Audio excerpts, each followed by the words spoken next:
পারফেক্টটা একটু বেশি হয়ে গেল। মোটামুটি বলা যেতে পারে। ঠিক আছে, ক্যাম্পের জন্য মোটামুটি প্রথম দিনের বাকিটা আমরা কাটিয়ে দিলাম আমাদের জিনিসপত্র আনতে। প্রত্যেকটা ব্যাগের ওজন প্রায় 80 পাউন্ড। আর যেমনটা তোমরা ফুটেজে দেখছো, আমরা এটা করতে 4 ঘন্টা লাগিয়ে দিলাম। এখান থেকে যাওয়া খুব কঠিন। তারপরে আমরা সবাই বেস ক্যাম্পে ফিরে গেলাম। আমরা এখানে লাইট লাগিয়ে দিলাম, আমাদের সব জিনিসপত্র হোম বেসে চলে এসেছে। একটু ক্যামেরাটা ওদিকে দেখাবে? ওদিকটা কিন্তু ভয়ানক অন্ধকার, আর সব সময় এরকমই থাকবে। তাই আমরা ক্যাম্পিং গ্রাউন্ডের জন্য খুব বেশি কিছু করতে পারলাম না। এটা ধরো আর ওঠো দেখি।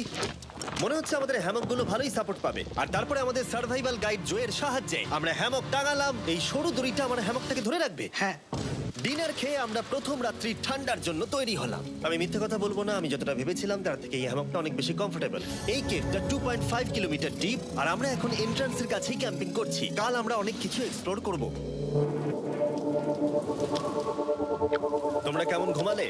ভয়ঙ্কর। ঘুমই হয়নি। এটা সত্যি একটা অস্বস্তিকর পরিবেশ। কেবের উপর থেকে অনবরত আমাদের উপরে জল পড়েই যাচ্ছিল, তাই উপরে একটা প্লাস্টিক চাপালাম, কিন্তু তাও আমাদের হ্যামকের উপরে জল পড়েই যাচ্ছিল। আমার মনে হয় এই প্লাস্টিকগুলোকে জুড়ে দিলে আর জল পড়বে না। বাহ, তুমি তো জিনিয়াস। আমি শুধু একজন ইউটিউবারই নয়, ঠিক আছে? আমার হ্যামকটা এটার উপরে ঝুলছিল। মানে দেখো, আমি আরেকটু হলে হ্যামক থেকে নেমে পড়ে যেতাম। আর আমরা সেই সময় এটা বুঝতেই পারিনি যে এই গর্তটা